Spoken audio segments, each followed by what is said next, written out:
Welcome back to Where in the World, where we have real conversations with young professionals about life and career, all while attempting to guess where in the world they are.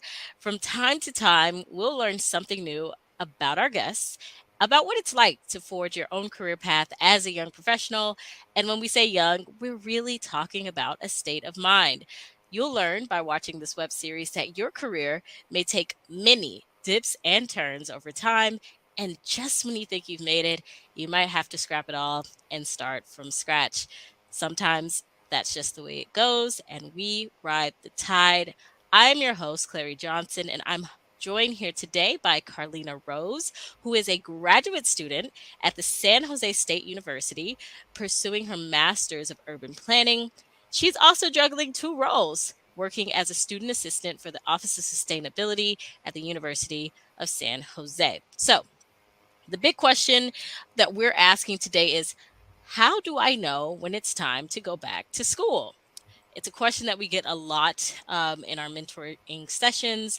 A lot of people want to know, well, when do I go back to school? When do I kick off my career? So, we're going to talk about that today. But before we jump in, let's do a little bit of housekeeping. This is a mini web series game show. The questions will range from standard interview like questions to more personal questions about our guests' careers. You will notice we're both here today with different backgrounds, and in between questions, we'll each have an opportunity to guess where in the world the other person is. And I can tell you, I'm so excited to find out where Carlina is. The first person to guess correctly wins. Our guests can ask for yes or no clues along the way. Anyway, actually, you can ask for any kinds of clues that you want. They don't necessarily have to be yes or no's. We can throw out tidbits, some historical facts about the place we're at to make it a lot more fun and interesting. And also, our audience can help us out by asking for clues. So please welcome in joining me and welcoming Carlina to the stage. Carlina, it's been a while since we connected. Hi, Clary. It's good to see you. Hey, you as well. So, the last time we spoke, you were trying to decide between kickstarting your career or going back to school. And this is a question I get a lot from students, and I can't wait to hear more about how you made your decision and how your career is progressing with this new direction. And we're going to get into that later in the conversation. But first, I want to kick us off with our most common interview question. Tell us a little bit about yourself and your background. I started my first career in pet grooming as a teenager, actually, and loved it. I really enjoyed, working with the animals, working with my coworkers. But I felt sort of limited. I did that for quite a few years. I felt successful, but I was getting bored. So I started going back to community college, just sort of exploring different topics to see what I was interested in, and found environmental science. Went to San Jose State for that and graduated with my undergraduate degree in 2020. And that's when you and I met. My passions are very much in, environmental justice, sustainability, climate resilience. But I actually see my graduate degree in urban planning as sort of the tool with which I'm going to tackle those societal issues. That's incredible. And I know from knowing you on a more personal level that you've always been really inclined. I mean, you also live in California, and I think California is one of those places where the environment is extremely important. But hearing this background about you kind of working with animals and now going into environmental studies, it's very aligned. And so I'm curious, and this is just my quick follow-up question, but like, what is it about the environment or animals, or what is it that draws you to this line of work? Yeah, I grew up just outside Yosemite National Park. And so I think I kind of always felt that sort of connection to the natural world around me. And, I see us all as part of one thing. And so I just see this as my duty. Yeah, that's beautiful. I have a pup of my own, and so I love him dearly. And Mm. I can tell you, having a pet, or a pet, having an animal or a companion, right? That is a four-legged furry creature. You kind of see the world in a very different way. Even when Hmm. you're going on walks, I know when I lived in California, we love to go on hikes, Hmm. and I would look for those places that felt very clean, very lush, because those are the places that felt very nurturing Hmm. for my animal. And so you start to see how much impact we as human beings have on the world around us, and really it makes you a little bit more conscious, I think, when you have a real emotional connection with an animal like that. So it makes so much sense, and I'm really happy to have you to share this perspective here, and I can't wait to talk more about it. But before we do, let's start with our first guest of the evening. I will go first. I like to take the honors, and clearly you're somewhere that's very green. I have two places in mind that I think you are. Um and both of these places have pyramids in some regards. I believe there are pyramids in Asia. I'm not entirely sure. Um but I'm going to say, okay, so my first guess is, are you in Mexico? No. Okay. So I will ask you for a clue. Okay. Do you have a question you'd like me to answer? Or... Are you in South America? No. Okay, so you're not in South America. Okay. Okay. Well, it's your turn. Okay. Well, I got a little bit of a look at your background, as you've been moving around and everything. And it looks, I'm guessing maybe some sort of a temple. Um, I'm going to go with, are you in Thailand? Oh, I am not in Thailand. Was that like, is that hot or cold, lukewarm? Thailand, let me think about this. I'm not great with geography. Can I Google it? Absolutely. Yeah. I have Okay, a map pulled up of my spot too. let me Google it really quickly to see how far Thailand is from the area. You're warm. Okay. You're warm. But let me just see really quickly. I'm gonna do a little quick searchy search here. Actually, okay, you're not as far away as I thought you were. No, you're not. Actually, you're pretty warm. You're very warm. Okay. Yeah. Hold on, let me just see.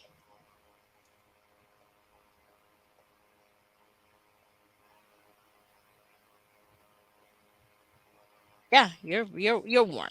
You're like you're in the vicinity, you're in the area. Okay. Cool. All right, so let's head on to our next question. How would you describe your career at this moment, Hmm. and paint a picture of the path that brought you here? So you answered a little bit of this when you talked about the work you did in your youth, and kind of how that led you into urban planning. But give us more of an idea about what is it that you actually do in your role. Yeah, so I'm double concentrating on environmental planning and transportation planning. Um, I sort of see those as interconnected. I think that we do need to take steps to protect our environment with climate change in mind.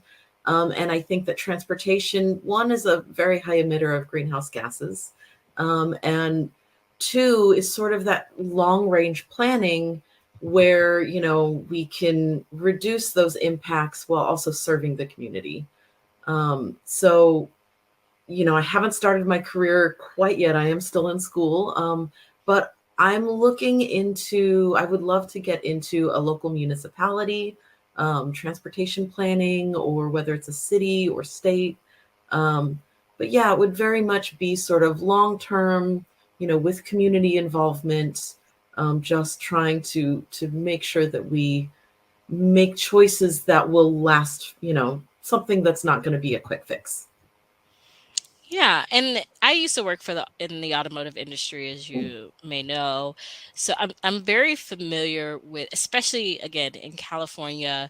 This I think this is a topic that's probably more prevalent than in many other areas, parts of the country, because of the smog issue, specifically in Southern California and Los Angeles. Now I know you're in Northern California, but thinking about droughts and thinking about and I mean, there were actually just floods there recently, which kind of blew my mind, kind of seeing that, because usually it's the opposite kind of a conversation when we're talking about droughts and we're talking about forest fires. And so thinking about the air quality is is a conversation that's constantly happening there. I know this was a huge issue back in the day, and automakers actually came together to figure out, well, how do we actually combat these issues? And the government got involved, and we started installing these catalytic converters to really begin to reduce the amount of pollution that vehicles were giving out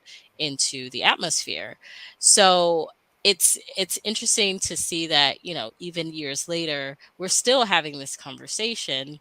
um, and so when you're thinking about the transportation industry and kind of, where would you say you see your skills, or you see the work that you're doing really making the biggest impact? Because I'm speaking from kind of like the automotive side or the automotive perspective, but it sounds like you're speaking of it from a very different urban planning kind of a standpoint. Yeah, I guess I think of it. Well, I'm a big fan of trains. I really would love to see, a high-speed rail system across the US. Wouldn't we Um, all? but I also think about, how can we best serve the most amount of people? And that's got to be inclusive, marginalized communities, low-income communities. How do we make sure that people can get from point A to point B without having to own a personal vehicle?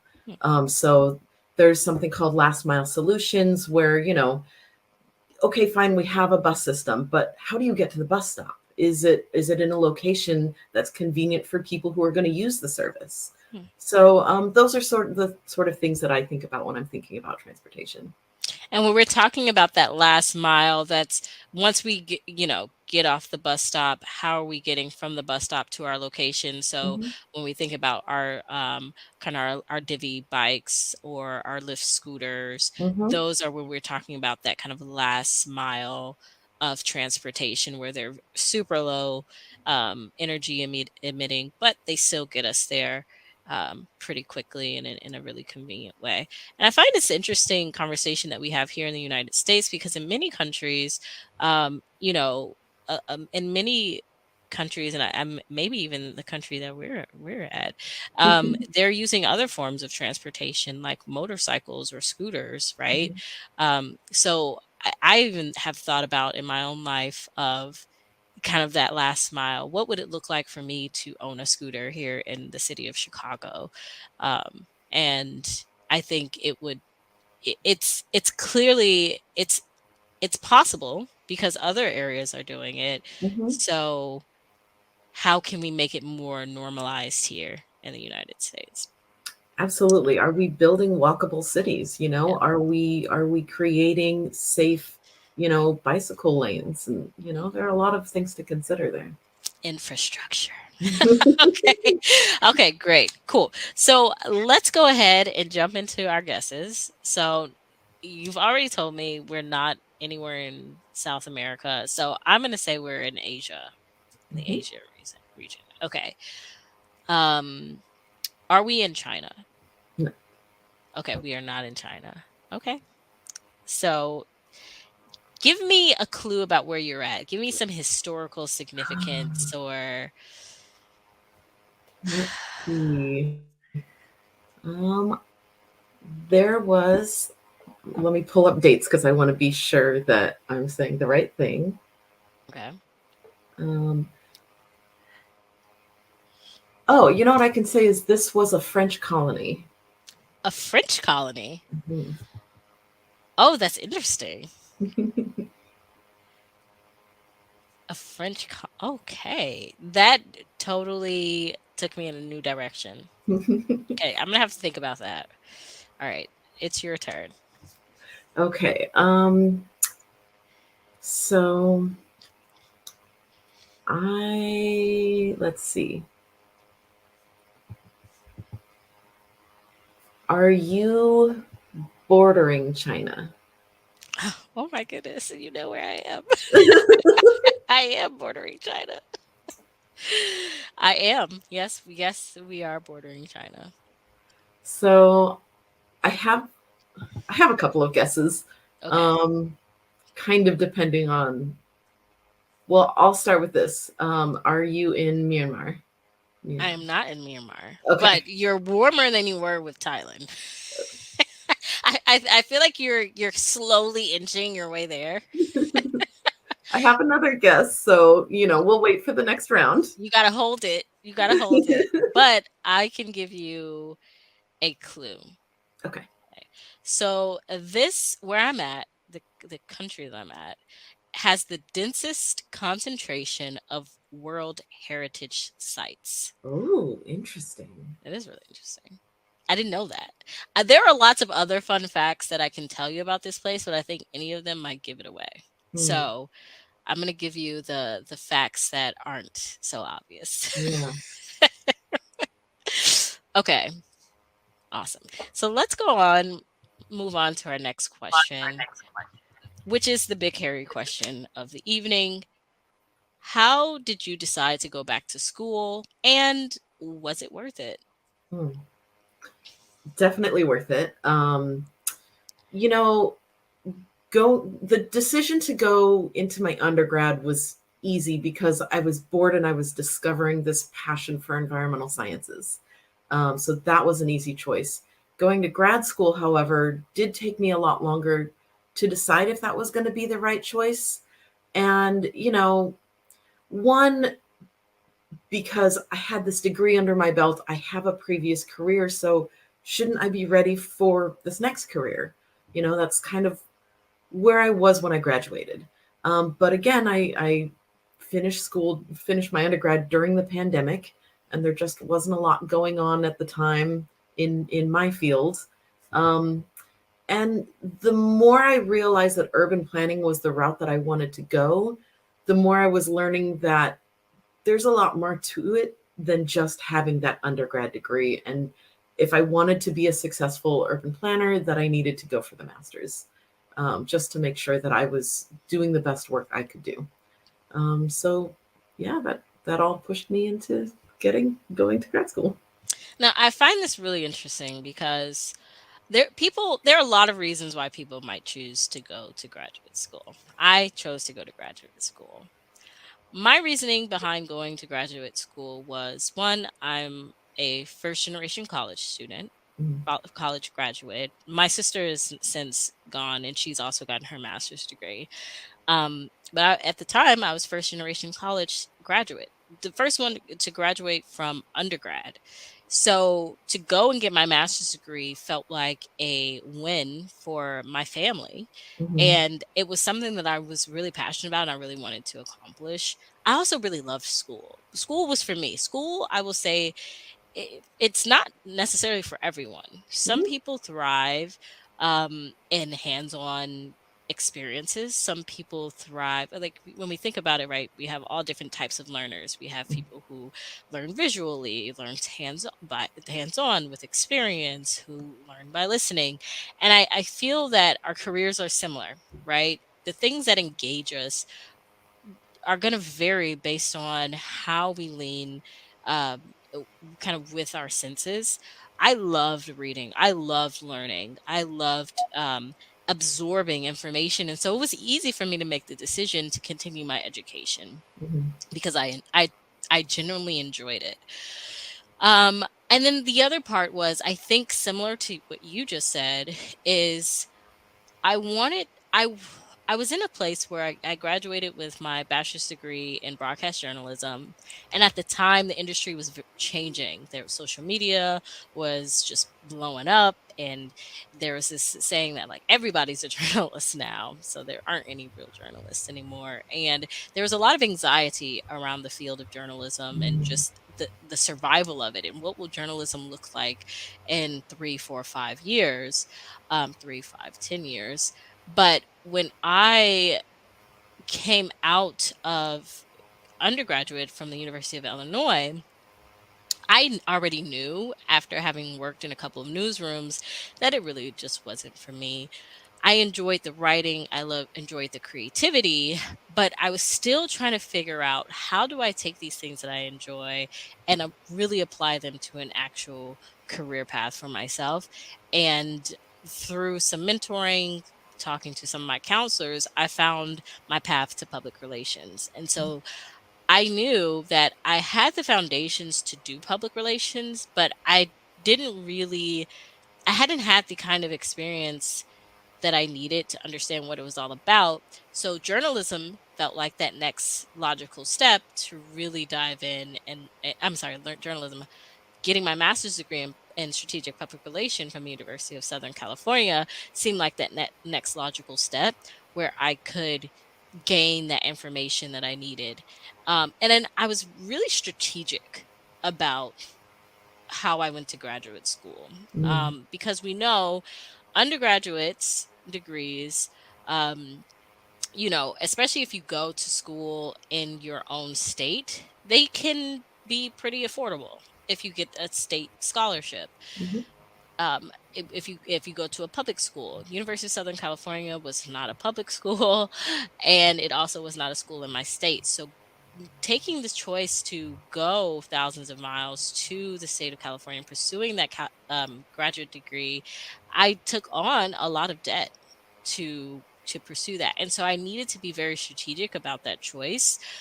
And so I would say, kind of in response, I think there's a lot to think about when you're making this decision.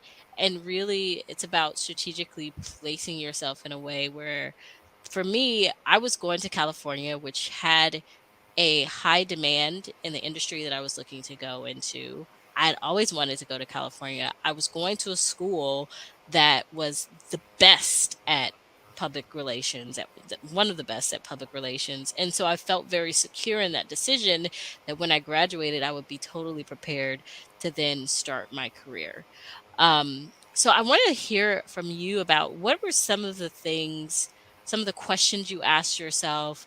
What were some of the things that you were thinking about as you were making this decision about whether or not to take that next step? Mm. Yeah, finances was a big one. There's not the same sort of support for graduate school as there is for undergrad. I am still within the state and actually at the same university, but it costs a little bit more. It doesn't take quite as much time, but it's a major commitment, and so that was something that I thought about quite a bit. Stability, I moved around a lot in undergrad and was worried that that was going to impact my studies for graduate school. So I thought about that as well. Transportation, San Jose State is a commuter school, and I now live in Santa Cruz, so I do have about an hour commute Wow. to get to campus. So there was a lot of considerations there, but ultimately I decided that those are always going to be issues, whether it's for a job or for school. Those are always going to be things to consider. So if I want to be the best I can be, I needed to push forward with it. Hmm. Hmm. Yeah, I think those are all very real, like when you're in it, it's very real, especially if, for me, I didn't have a job. I Hmm. didn't really have I wasn't launching my career at that point, and so there was also this anxiety of, okay, well, I need to make a living somehow, right? Hmm. And so you have this kind of time crunch where there feels like all this pressure on you to make a choice. And so I think the earlier that you can start thinking about it, the better that you're. Hmm. And I remember when you and I were talking, you were thinking about this well before you made the actual decision. Hmm. And so I would say, for me, maybe I started thinking about it was. I think I always knew I wanted to go to graduate school, but began seriously contemplating it maybe my junior end of junior year, beginning of senior year of college, of undergrad. All right, so here we are. I feel like you're a lot warmer than I am in terms of guessing where I'm at. So we said this is a French colony. We're not in Was China. was a French colony. It was at some point. Are you in Thailand? No, but you're getting warmer. I'm getting warmer. Okay. Wow. This is hard. This is really hard. Okay, I'm going to ask for another fun fact about the place you're at. Okay, so this is kind of a funny one. I don't know how much it's going to help, but there are no McDonald's in this country. Okay. I want to ask a follow-up question, but I don't know if that's against my own rules. Is that do you know if that is a policy thing, like a government? I don't know why. You don't know why. Okay. Okay. Okay. The Sorry. floor is yours. Okay, let me look at my map here. So I'm going to go with what my very first guess was going to be. I don't know if it's going to be right. Are you in Tibet? No, I'm not. Okay. Am I getting farther now? Let me check my Google. Uh, Tibet. So you said Myanmar before. Where Mhm. is Tibet? Tibet is kind of, um, I mean, depending on how you look at it, it's considered part of China. I believe it's very near Nepal. You're Yeah. closer. Okay. If you're a lot closer than Myanmar. Okay. Yeah, you're inching in there. You're you're you're very hot. You're Okay. very hot. Yes. Okay, I will give you a fun fact about where I am. Momo, which is made of flour and filled with chicken, meat, or vegetable fillings, is the most popular fast food in this country. That sounds good. It does sound good. I'm kind of hungry now. So, do I get one more guess, or are we gonna No, go? no, Okay. I'm no. ready to guess. You were so much closer to this than I am. Guaranteed. Okay. So, what makes you passionate? I think we kind of talked about this already. So if this feels redundant, let me know. But what makes you passionate about urban planning specifically? Yeah. You know, I mean, definitely my background in environmentalism is where my passion really comes from. But what I can say, since I've started grad school and gotten involved with a couple of professional organizations, is that I really like the community. I really like how the field is being talked about right now. There is a lot of acknowledgement of the racist history of this field, especially when it comes to redlining, and the way that, freeway systems were built. I mean, just there are lots of aspects about it that pretty, I mean, every single class I've taken, that's being acknowledged, and not just acknowledged, but talked about how we can change that. So community involvement is a huge aspect of the urban planning field. I've now had the opportunity to go to a conference, for one of the state professional organizations, and everybody I've met is here for the right reasons. So it's really encouraging for me to get involved in this field and to do some good work. And so I think what's really connecting with me about what you said is this idea that you might start into a field thinking, for example, with me with public relations or with journalism, thinking, I really enjoy writing or I really enjoy telling stories. But then as you get into it, you find that our careers really open the doors and the paths to other types of knowledge that we may not have initially imagined that we would fall into, right? Like Mhm. this idea or this conversation about race in America or about redlining that you mentioned, being so tied to urban planning. You may at the beginning you don't necessarily see that on the surface, but then as you dig into it, you realize, wow, there's a history here that my work and the things that I'm doing can make a real impact on Mhm. our society as large, right? Mhm. Like the work that I'm doing really matters, and it matters in a very significant way that than what I believed before. And I think for a lot of people, and I say this for myself as well, one of the things that I struggled with when I was first starting my career was, how does what I'm doing really make an impact on anybody? Right? Mhm. Like I want the things that I'm doing to matter, and to I want to I want to observe the impact of the work that I'm doing. I want to see that it matters. I don't want to just Mhm. believe that it matters. I want to see that it matters. And I think that has kind of brought me to where I'm at now, where now I own my own business, but I also do some career coaching for young professionals because I can see the impact, right? It's very clear to me, even if it's not immediate, even if it's down the line, but it's very clear to me of why the work that I'm doing matters. And I think, people want to feel heard, they want to be seen, they want to be known, they want to be understood, and they want to matter.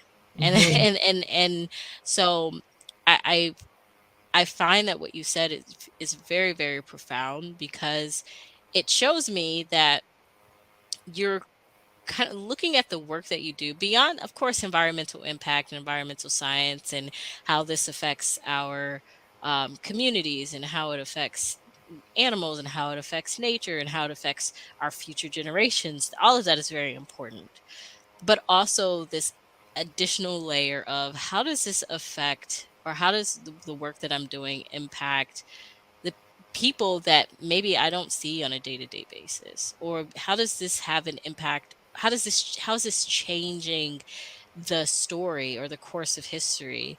I Mhm. think is very profound. Mhm. Um, and with that being said, you mentioned that you were in Santa Cruz, and I know that, but I want to ask you about the floods there. I want to take a pause because I realize that that's very much happening right now, Mm. and I want to just check in with you.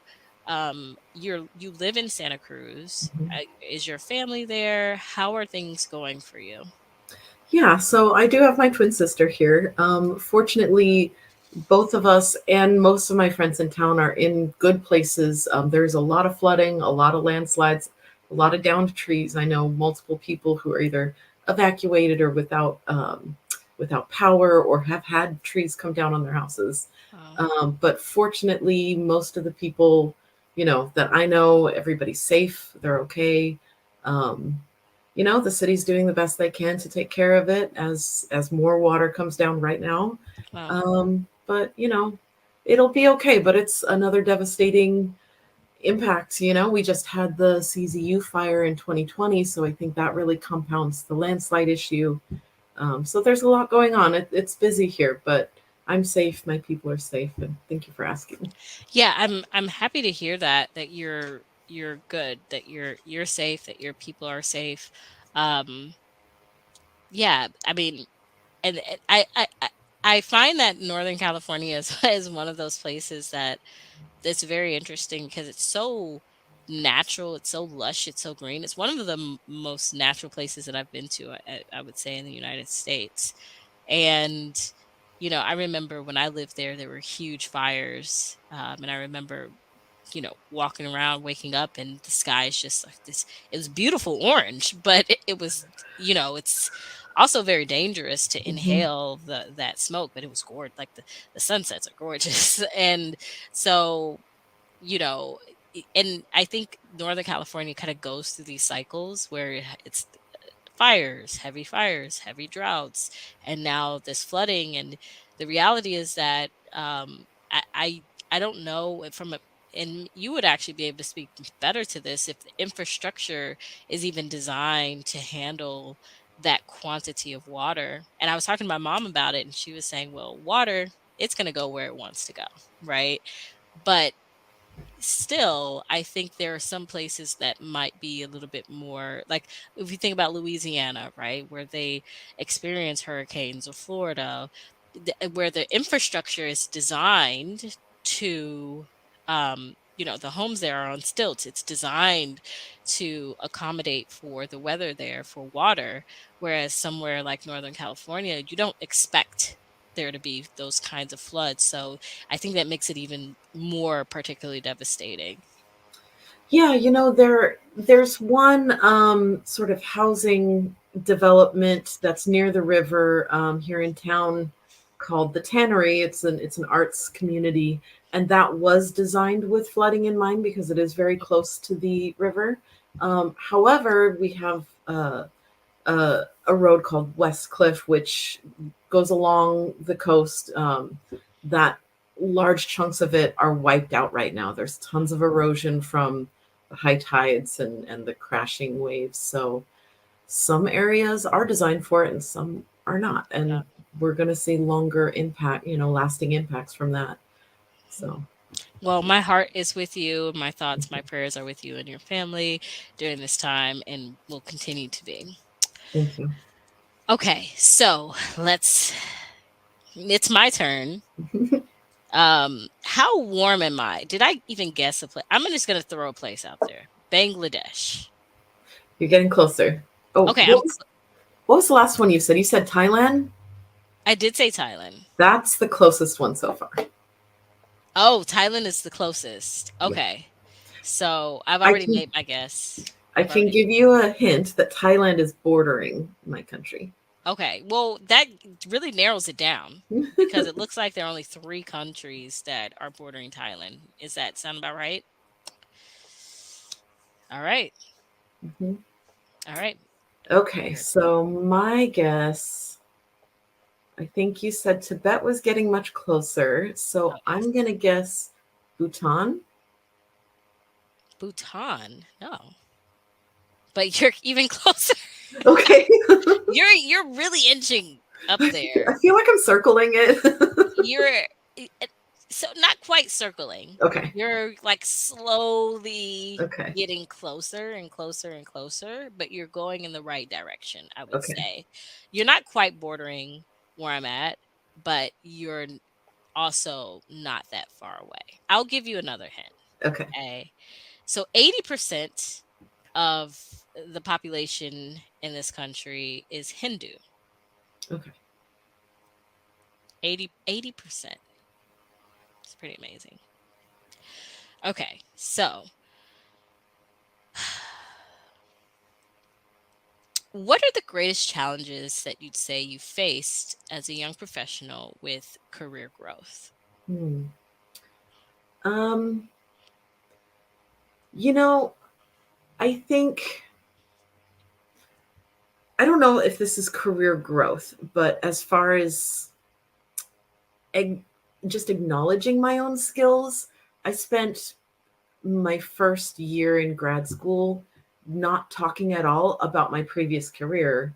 And I think that was really shooting myself in the foot. I think, I have a lot of business management, personnel management experience, budgeting and operations, lots of like small business operations experience, and was completely ignoring that and basically starting over when those are a lot of transferable skills. So I think ignoring that was one of my biggest slip ups. But I would say, as far as developing skills since, I think getting involved in professional organizations is really helping me a lot. Hmm. It's helping me network. It's helping me understand how people talk about the field and how they talk about their jobs and where the jobs are and what's sort of expected of you coming out of grad school. So that's really helped me a lot. So, two questions for you. The first one is, and I'm going to ask them both so I don't forget them. The first one is, what was that turning point for you in realizing, whoa, I have a lot of skill sets that actually apply to what I'm doing. I just need to learn how to talk about it a little bit Hmm. better, right? I need to learn how to tell the story differently. So, what was that turning point for you? And then the second question, and I knew I was going to forget, the second question is around the networking that you're doing, and I'm curious to hear about how are you finding these organizations? Do you have a strategy behind how you're networking? And then once you're in these settings and these scenarios and around the people that you share commonalities or interests with, how are you making those connections? How are you facilitating them, and how are you following up? Yeah. So they're pretty connected, actually. The turning point for me was having the opportunity to go to that conference in October. And I had the chance to talk to different people from all over the state. And actually, there were two different women who were, well into their careers. I think one was getting ready to retire, actually. And I have since learned that urban planners tend to be pretty social people. And so it's very easy to talk to other planners. And these two women really, they asked me questions in ways that really got me thinking about my whole journey. And it was just in talking to them in general, they look at me and say, "Yeah, but what did you do before?" Hmm. So they saw something in me that I wasn't presenting, that, or not consciously presenting, that there was a little bit more background there than maybe I was talking about. And that's what made me realize, okay, I do have more here to offer. What is it and how do I bring it to the table? And then my networking, again, easy to network with planners. But I started volunteering my first semester in, it's called the American Planning Association. That's like the top professional organization in the country for planners. And I volunteered for the Northern California chapter. And being on that board gave me the chance to talk a little bit more directly to people in the field and in various locations, and volunteering for different things. uh, Volunteering has really been the way that I've got my foot in the door as far as networking is concerned. So I highly suggest getting involved and volunteering for professional organizations. Okay. And those are really great tips, right? Volunteering, networking, but networking with intentionality. Mm, So finding those opportunities and those organizations that really align with what it is that you want to do and the direction you want to go. And then, like you said, getting involved. Volunteering is a great way. In fact, I like this strategy as a part of networking because when you're volunteering, you automatically have a reason to be there. And so I think it's a lot easier to kind of have conversations with people when you have a mhm, purpose, right? Oh, mhm, I'm here as a volunteer and these are the things that I'm working on. And, we're both in this space where I can offer something of value to you in terms of some insight into what we're doing and why we're here. And then also this is an opportunity for me to connect and learn from you. So I would say I volunteering, that was one of the strategies that I used earlier last year at my first conference. Instead of paying a ton of money to go and network, I said, well, there's a volunteering opportunity. Let me show up. Let me actually help. And I got a behind the scenes look at how the event was run, how it was planned. I got to connect with the actual event organizers. mhm. And so now I have those relationships as well. So then in the future, if I want to kind of reach back out, I'm already a familiar face, right? So I love this tip about volunteering, getting involved. And the other part is mentorship, right? Is Mm. really connecting. And you talked about how they asked you really good questions, but I think also asking them great questions as well, and being open to where those answers might lead, and being curious enough to then do the research and then kind of do the digging and the soul searching to kind of find your own answers within that. So, yes, all wonderful, wonderful tips and feedback. Okay. I think we're on our almost close to our last guesses here. I am going to say you are in because you basically gave me you've narrowed it down for me three places. I'm gonna say Cambodia. Yeah. You're in Cambodia. Hmm. I have friends who I wouldn't say maybe they're not from Cambodia, but they're Cambodian.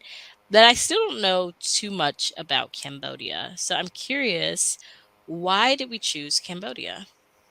A couple of reasons. My boyfriend's actually Cambodian, Wow. um, but also I chose this image in particular because my natural instinct is to go towards green spaces and like a natural picture. And so, I wanted to sort of combine that with the built environment, and something that seems sort of uh, like historical. I wanted to recognize that we've been on this earth for a long time Mhm. and have been building things for a long time, and it's beautiful. It is, and I'm actually curious as to, and hopefully you may know this question, so I hope not to put you on the spot. But do you know specifically where you are? Like, what is that structure behind you? Yeah, I do. This is I hope I don't mess this up, but Angkor Wat, Okay. and it is the largest. Give me just a sec. Largest religious structure on Earth. Wow. So larger than any church, larger than any chapel, or wow, Yeah, that was pretty interesting. that is interesting. So it's tall, but it must also be very wide and very deep. Yeah, it's um yeah, if I had like an aerial photo, it would be a little easier to see how big it is, but it is quite large. And is do they are we still using this structure for ceremonies, religious observances, or I don't know if this specific location is still being used, but Angkor Wat is. wow? That's and then what is it Hindi? Is it Buddhism? Is it It's Buddhist. Buddhism? Okay. Okay. Wow. Okay. That's really beautiful, and it actually makes me see Cambodia in a very different way. When I think about all the places that I want to visit, Cambodia has never really been on the list, but now I see it and I'm like, well, maybe I need to add it to the list. Yeah, yeah, it seems like a very beautiful place. I'd love to go myself. Absolutely. Okay. Okay, so you said I was getting closer. Um, are you in India? No, I'm actually shocked that that you haven't guessed it because you actually said the place earlier. Now you're Is it circling. Nepal? It, yes, it is. It is Nepal. Yes. Cool. So why did you choose Nepal? Nepal. So and Nepal is when I think of places that I want to visit, Nepal is definitely on at the top of my list. I knew someone who is from Nepal, and so I've heard lots of stories about Nepal. I've eaten Nepalese food, Mm. and it's just a very beautiful culture. So another interesting to the fact that I was going to say is it is illegal to kill a cow in Nepal, Oh, because cows are considered very sacred there. And so I consider Nepal to be kind of the heart of, I know, we have Africa, but I think Nepal, and this is without me doing any of my real historical research, might be one of the places where kind of the oldest places where we can really trace back our history and our heritage and our roots. So I find it to be a place that is very spiritual. Mm. but it has lots of history and extremely beautiful.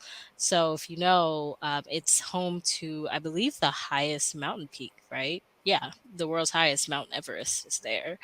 So love to go see the culture. And they have a ceremony every year. It's like it's very colorful. Where they, what is it called? Color ceremony, Nepal, or is that only? Yeah, it's called Holi. So where they have different, I think they're clays and they're different colors, and it's really fun and beautiful. So Oh, that I sounds think it would amazing. be cool to go to Nepal during Holi and see what that's like. Yeah. Yeah. All right. Well, I mean, we've guessed all the places, but that doesn't mean that our questions are over. Um, I have another question for you. Mhm.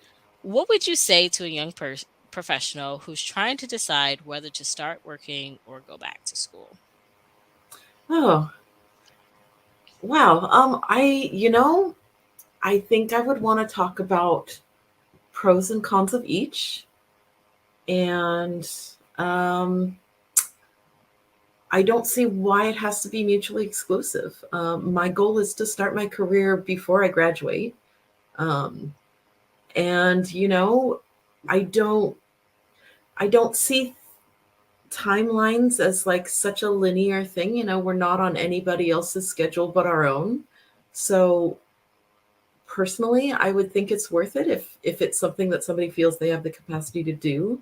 Is take classes while you're starting your career, and if I think that's doable. But that's obviously not for everybody. So pros and cons first. Well, I'm a huge supporter of self-directed learning. Hmm. And I think even for me, when I think about the work that I do, so part of the business I do, we also build websites. I learned how to build websites by doing it. I was just interested in it, Hmm. and so I started a Squarespace account and I started dragging and dropping things, and I started getting good at it.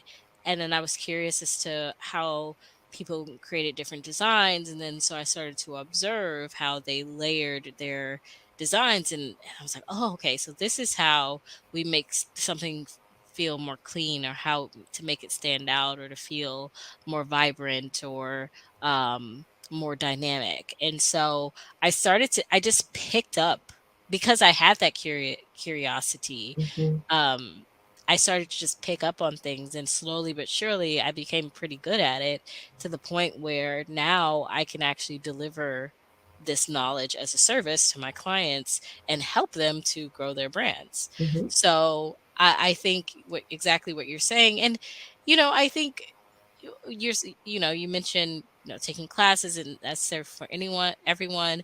But I think if it's something you're really interested in, it'll be for you, right? Hmm. Like, if we naturally will gravitate towards learning or wanting to learn the things that we're interested in. And I would say that's one of the key, when you notice, right, that a lot of times we'll start working on a project, and then we'll think we'll start procrastinating because we'll start working on something else. Like maybe we'll start doodling or drawing, right? Something. And we really love to draw, but we don't see that as our career. We see what we're doing as our career, but when we start drawing, and when we start creating music, or when we start dancing, something comes out of us. That's a real indication that maybe this is something that we need to look into a little bit deeper. And you'd be surprised as when you look at the things that you're passionate about, and um, when they turn from hobbies into um, real, and they fall into your career path in a way. Because I think there is something to say about, you don't necessarily want to take all the things that you love and monetize them, because then that sucks the passion out of them. But I do think that there's something about finding a balance there. And a lot of times, if we actually just take a look at the things that we enjoy doing, we can find our careers in that path, and we'll find that, wow, I'm actually enjoying this, and this is actually a lot of fun, and I actually um I can see myself doing this long term. So I recommend, if there's something where, like for you, right? From childhood, you loved animals, you loved the environment, right? And so it feels natural then to take that next step and to say, well, this is where I'm interested in. This is what I'm passionate about. And so it's easier for you, I think, to then go and correct me if I'm wrong, but then to go to graduate school and to open up a book and learn about it because it's something you're naturally interested in learning about anyway, right? Absolutely. So I would say pay attention to yourself and give yourself compassion. Yeah. And then we have 5 minutes left. I want to ask the kind of the final question that we're asking everyone who comes on the show, which is, how do you describe success? Hmm. I think that's very personal. Success for me means that I'm in a job that I feel I'm making a difference. I'm learning things that I am interested in and passionate about, and I'm making connections in the way that feels holistic, I guess, whether it's with a community that I'm, working for, or with coworkers, or with family and friends, as long as I'm connecting with people and feeling as though I'm having a positive impact, that's success to me. Hey, and you heard it here. Success is defined by you, but impact um, makes all the difference. And so, thank you, Carlina, for joining the show. Thank you for being with us. We will be back soon with a new guest, but in the meantime, please give our guest a shout out in the chats, and we will be joining you again very soon. Until next time, it's Thank you, all right. Clary. All right. See ya.